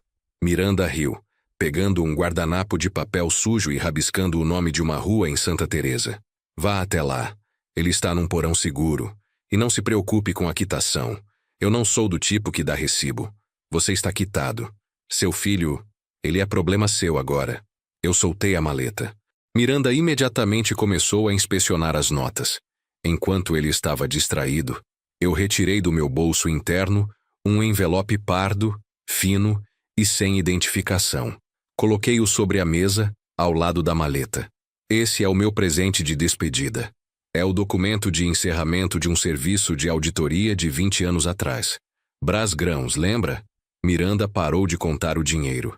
Seu rosto endureceu. Ele me olhou nos olhos. Eu não sei do que você está falando, velho. Eu sei que você sabe. E eu sei que em 97, você era um operador de baixo escalão no esquema de desvio alfandegário. Você era um peão. E você ainda é. Mas a minha documentação original, o dossiê que está aqui, não incrimina apenas você. Ele incrimina o seu chefe, o homem que usou o porteiro E. Carvalho para te manter na linha, o homem que está em Brasília e que seu filho descobriu. O bar do Trovão, antes barulhento, parecia ter silenciado ao redor da nossa mesa. O olhar de Miranda não era mais de desprezo, era de pânico. Ele percebeu que eu não estava ali apenas para pagar, mas para desenterrar a sua história. Você veio aqui para me chantagear? Você pagou 30 mil reais e me traz um problema de 20 anos. Eu não vim chantagear, Miranda. Eu vim fazer uma proposta. Você me dá o nome do seu chefe em Brasília, e eu entrego este dossiê, que é a única cópia existente, ao Dr. Ricardo. Ele garante que a sua participação no esquema Brás Grãos permaneça dormente, e que o dinheiro que você recebeu hoje seja apenas o pagamento de uma dívida, sem vínculos com o homicídio do porteiro. Você está livre. E se eu recusar? Eu peguei o envelope. Se você recusar, eu entrego este dossiê à Polícia Federal com uma nota anexada.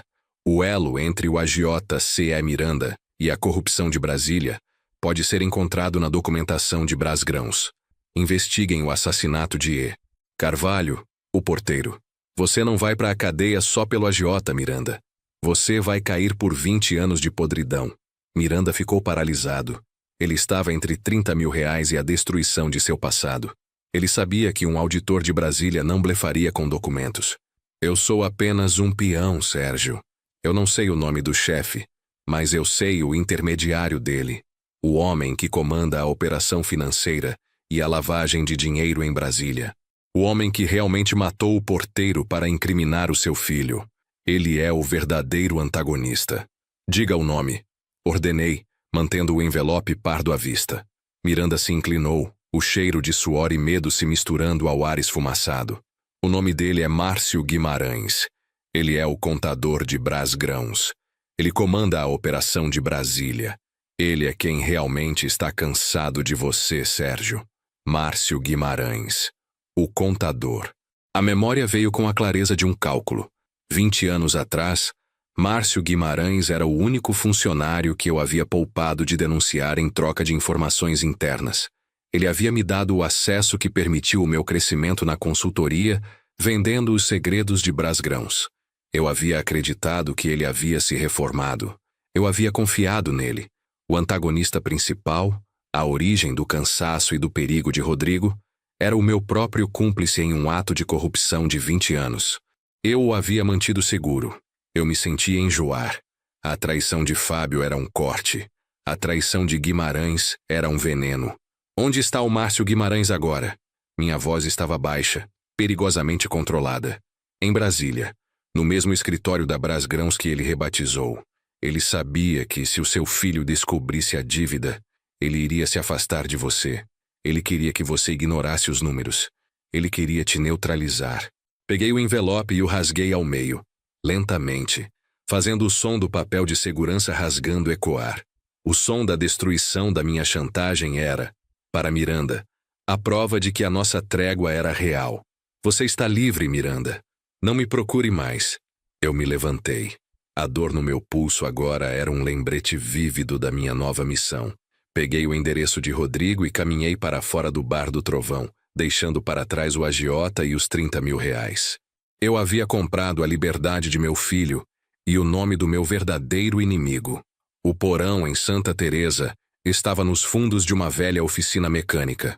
Usei o código de entrada que Miranda havia me dado. Lá dentro, Rodrigo estava encolhido em um colchão velho. Ele me olhou e eu vi o pânico em seus olhos. Pai, o que você está fazendo aqui? Eu te disse para não ligar. Sua voz estava rouca. Eu me ajoelhei. Meu corpo estava no limite do colapso, mas eu mantive a rigidez. Eu não liguei, Rodrigo. Eu vim. Márcio Guimarães. Fale-me sobre os números. Rápido. Rodrigo arregalou os olhos. Ele percebeu que eu não estava ali pelo drama da reconciliação, mas pela frieza do resgate. Ele começou a falar, rápido demais, sobre o que havia descoberto nos computadores de Márcio Guimarães. A dívida com Miranda era apenas a casca. O núcleo era uma operação de desvio de dinheiro público que ele havia tentado expor. 7 minutos depois, eu tinha a informação de que precisava. Olhei para meu relógio. 23h20. Precisamos sair daqui. Eu o conduzi para fora. No táxi, a caminho do aeroporto, o corpo de Rodrigo tremia, mas o meu estava rigidamente calerto. Eu enfaixei meu pulso sangrando com um lenço de papel, o sangue absorvendo a tinta vermelha. A dor era um alívio concentrado. Às 2h, estávamos no primeiro voo de volta para Brasília. Eu havia avisado o Dr. Ricardo por e-mail. Márcio Guimarães. Reative o dossiê Brasgrãos imediatamente. Auditoria completa. Iremos de volta ao escritório dele. Sentado ao lado de meu filho, que finalmente dormia exausto, eu olhei para a escuridão lá fora. Márcio Guimarães era um fantasma que eu havia criado e alimentado por 20 anos. Agora, ele era a ameaça direta ao meu filho. Eu não disse uma palavra. O silêncio que eu havia imposto por tanto tempo havia se quebrado na zona portuária do Rio de Janeiro, substituído pela violência da ação. Mas a minha voz, aquela que Márcio Guimarães esperava ouvir em pânico, permaneceria calada. Eu o confrontaria com a única arma que eu dominava, a arma da precisão cirúrgica de um auditor que destrói o sistema de dentro para fora. A minha volta a Brasília não seria a de um pai arrependido, seria a de um executor. E o meu primeiro ato seria ir ao encontro de Márcio Guimarães. Mas eu não iria sozinho. Eu tinha a traição de Fábio para usar e a urgência de Fátima. Eu precisava de aliados, mesmo que fossem cúmplices relutantes. Eu não pararia até que o antagonista de Brasília estivesse tão exposto quanto o porteiro E. Carvalho.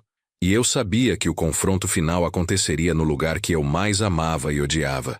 O meu próprio escritório, onde a corrupção de 20 anos se aninhava. A aeronave tocou o solo do aeroporto Juscelino Kubitschek às 4h20 da manhã. O ar seco e frio de Brasília era um choque bem-vindo após a umidade pegajosa do Rio de Janeiro. Eu estava exausto, mas a adrenalina que corria em minhas veias impedia qualquer sinal de fadiga. Rodrigo, ainda dormindo, apoiava a cabeça em meu ombro. Ele era um peso físico real, o oposto da leveza destrutiva da sua mensagem. Conseguimos sair do aeroporto sem chamar a atenção. Eu havia ligado para um táxi particular. Eu precisava de um retorno discreto. Fátima estava acordada, sentada na sala de estar, exatamente onde eu a havia deixado. A casa estava na escuridão habitual. Apenas o brilho azulado da TV no modo mudo iluminava o ambiente. Quando Rodrigo cambaleou para dentro, apoiado em meu braço, Fátima não chorou, nem correu. Ela apenas se levantou, os olhos fixos na ferida em sua testa. Ele está exausto, eu disse a voz baixa. Precisa de repouso e de um médico. Eu chamei o Dr. Sampaio. Ele virá em 1 hora. Fátima respondeu, sua voz firme. A cumplicidade forçada estava se solidificando em uma eficiência militar. Ela levou Rodrigo para o quarto de hóspedes, evitando o nosso quarto para não quebrar a delicada fachada de normalidade que havíamos mantido para os vizinhos. A cena foi rápida, silêncio absoluto. A coordenação de 2 pessoas que não precisavam mais de palavras para entender a urgência. Eu peguei a minha pasta e me dirigi ao escritório. Eu tinha menos de 2 horas antes do nascer do sol para encontrar Dr. Ricardo. Eu não tinha tempo para descanso. Eu tinha um nome, Márcio Guimarães. E uma missão, desmantelar 20 anos de culpa. Eu me encontrei com Ricardo às 6h30 na Asa Sul. Ele estava com a pior cara que já ouvi usar. O rosto pálido e cansado de quem passou a noite inteira revirando arquivos e fazendo ligações. Ele não me cumprimentou com um bom dia. Sérgio, a documentação de Brasgrãos é mais grave do que você pensava, Ricardo disse, deslizando uma cópia do dossiê original sobre a mesa do café. Márcio Guimarães não era apenas o contador. Ele era a cabeça financeira que organizou o desvio de capital.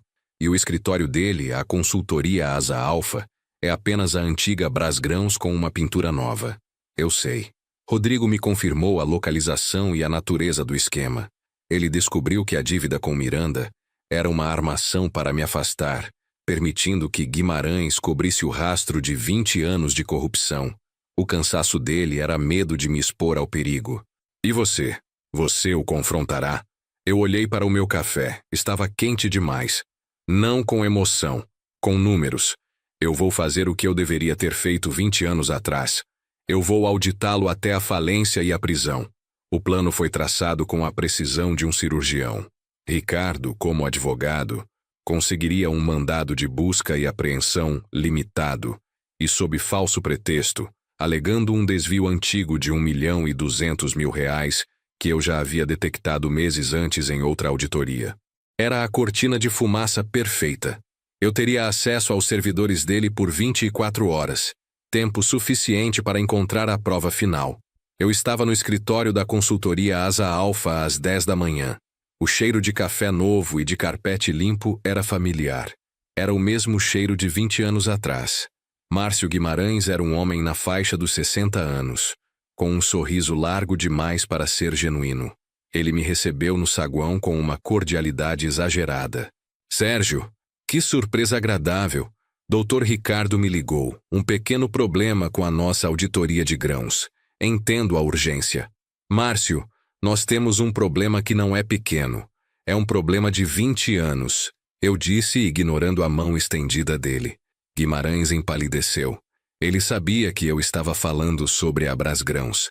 Ele sabia que a minha presença ali, naquele momento, era um julgamento. Não sei do que você está falando, Sérgio. Sei sim. E sei que você usou o meu filho como um peão para garantir que eu ficasse em Brasília, lidando com o meu drama familiar, enquanto você limpava o seu rastro. Eu sei que o porteiro, E. Carvalho, não morreu por acidente. Ele morreu porque ameaçou expor o seu intermediário no Rio, e você precisava que a culpa caísse em Rodrigo. Guimarães tentou manter a postura, mas suas mãos tremiam visivelmente. Isso é loucura, Sérgio. Se afaste, ou eu chamo a segurança. Não faça isso. A segurança já está aqui, eu disse. E no mesmo instante, Dr. Ricardo entrou no escritório com 2 oficiais de justiça. A cena se desenrolou em silêncio burocrático. Os oficiais de justiça apresentaram o mandado limitado de busca e apreensão. Márcio Guimarães estava encurralado. Ele me olhou com ódio puro. Você se vendeu, Sérgio.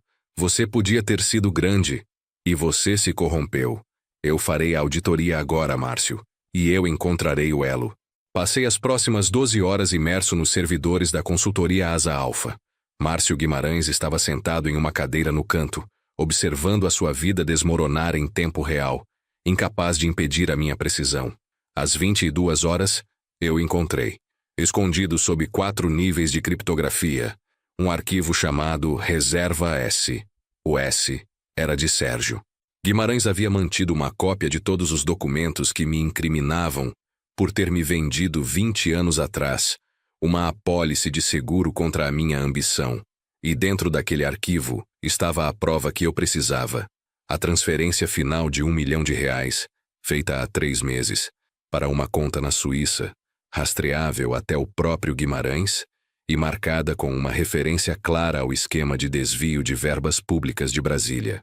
Eu imprimi o documento, uma folha de papel timbrado que valia a sua liberdade. Eu me levantei e caminhei até Márcio Guimarães. Está encerrado, Márcio. O dossiê de 20 anos atrás está limpo, mas a transferência de hoje não está. Você não vai para a cadeia pelo que você fez no passado, mas pelo que você fez no presente. E o seu antagonista não sou eu. É a sua própria ganância. Eu entreguei o papel a Ricardo, que imediatamente fez uma ligação para a Polícia Federal, formalizando a denúncia com a prova irrefutável de lavagem de dinheiro. Márcio Guimarães foi levado dali em silêncio. A derrota não em seus olhos, mas em sua postura curvada. Eu havia feito justiça, não com a paixão que Fábio exigia, mas com a precisão que me definia. Eu voltei para casa à meia-noite. Fátima estava no quarto, lendo. Rodrigo estava dormindo sob a vigilância do Dr. Sampaio, que já havia partido. O médico confirmou exaustão e desidratação, mas nenhuma lesão grave. Eu entrei no meu escritório. A justiça estava feita. O antagonista estava preso. Meu filho estava seguro. Eu me sentei à mesa de Jacarandá, o coração vazio. Eu havia usado todo o meu autocontrole para auditar o crime, mas a vitória era oca.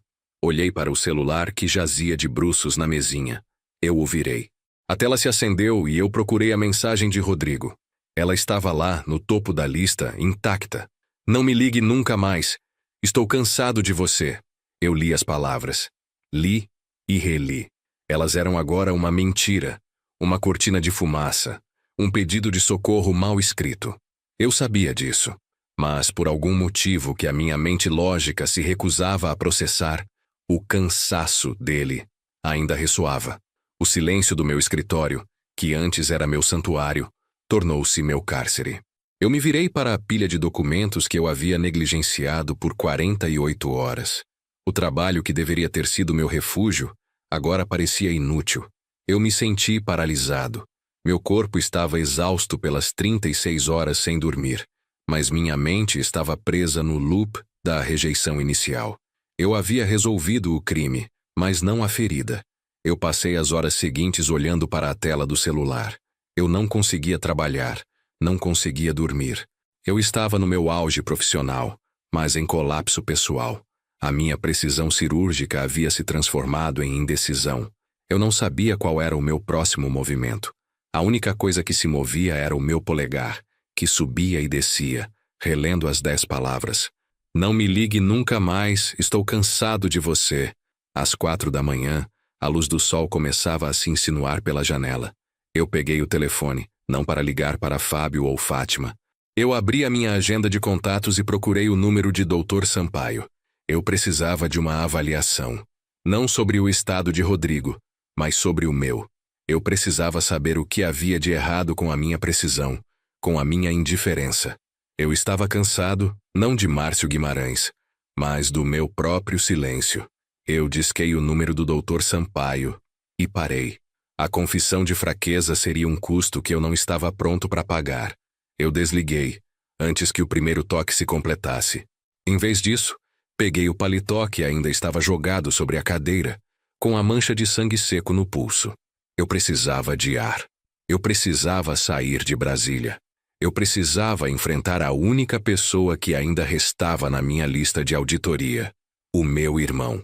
Eu precisava entender o que havia impulsionado a traição de Fábio, e eu faria isso com a mesma frieza que usei para destruir Márcio Guimarães. O drama estava voltando, e eu precisava estar preparado para reagir. Eu vesti o paletó. Era hora de ir para Taguatinga. E eu sabia que o confronto com Fábio seria mais doloroso do que qualquer confronto com um agiota ou um criminoso, porque Fábio me conhecia, e ele sabia exatamente onde ferir. Eu vesti o paletó. Era hora de ir para Taguatinga. E eu sabia que o confronto com Fábio seria mais doloroso do que qualquer confronto com um agiota ou um criminoso, porque Fábio me conhecia, e ele sabia exatamente onde ferir. Dei 3 passos na direção da porta. 3 passos que representavam a transição da auditoria criminal para a auditoria familiar. Mas ao passar pela sala de estar, a anomalia na rotina me freou. Fátima estava em nosso quarto, com a porta ligeiramente entreaberta e a luz acesa. Não era a luz de abajur que usávamos para ler. Era a luz branca e total do teto.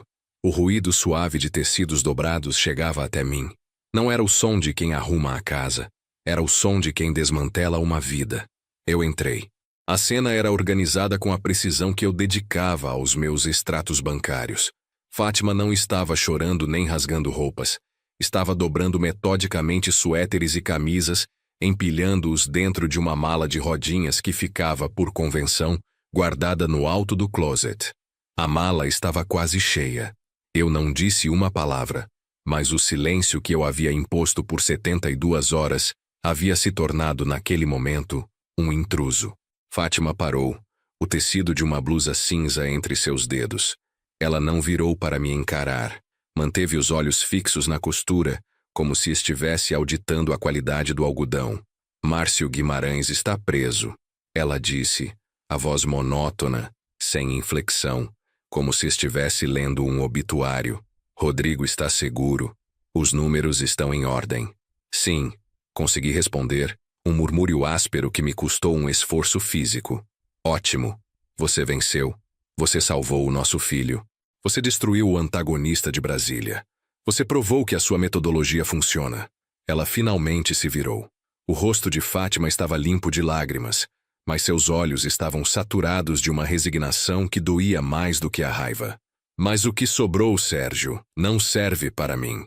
Eu não sou mais um dado a ser processado. Eu senti o peso do meu paletó de lã, agora totalmente inadequado para o momento.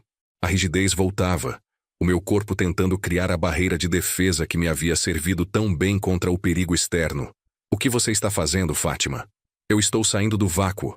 Você transformou o silêncio em uma arma tão poderosa que nos tornamos invisíveis um ao outro. Eu precisava de um marido que sentisse, que gritasse, que me permitisse sentir pânico. Você me deu a logística de um sequestro e a frieza de um investidor. Você me forçou a ser uma cúmplice, mas não uma esposa.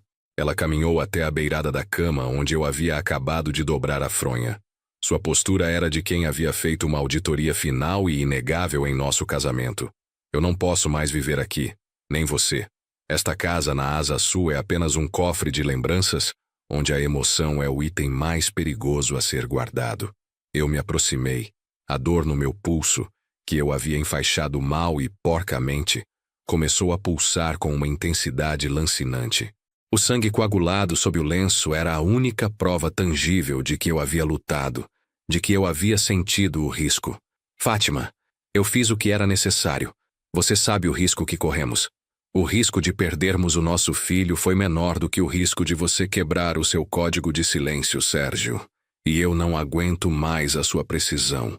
Eu não aguento mais a sua indiferença programada. Ela pegou a última pilha de roupas e as colocou na mala. O zíper de metal se fechou com um som final, definitivo. Eu vou para a casa da Marília por um tempo. Não para fugir, mas para respirar um ar onde as pessoas falam. Eu não vou pedir o divórcio. Eu vou dar a você uma última auditoria. Ela olhou diretamente para mim pela primeira vez desde que entrei no quarto, e sua voz, embora baixa, era a mais forte que eu já havia ouvido. Diga uma palavra, apenas uma. Diga-me o que você sentiu quando leu a mensagem de Rodrigo.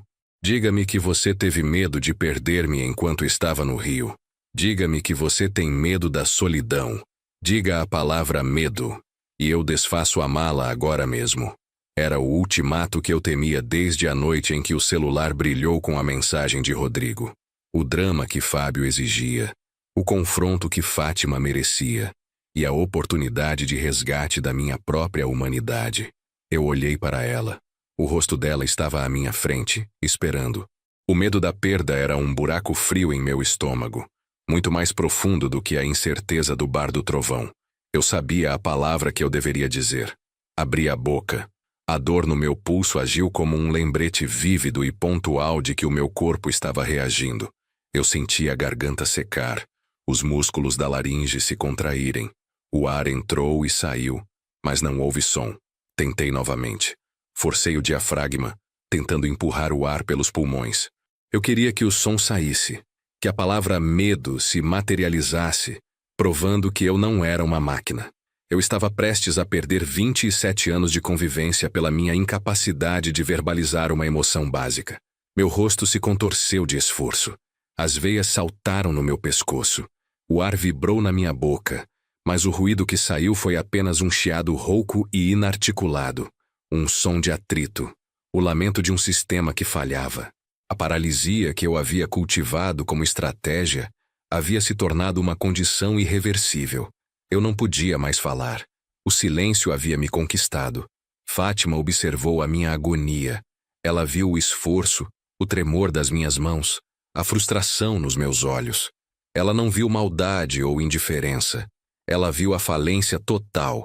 Ela viu que o silêncio não era mais uma escolha, mas uma prisão. Uma única lágrima escorreu pelo rosto dela, a primeira desde o início da crise. "Eu sinto muito, Sérgio", ela sussurrou, a voz carregada de uma tristeza profunda de quem percebe que o paciente é terminal. "Você se silenciou por tanto tempo que atrofiou a própria voz."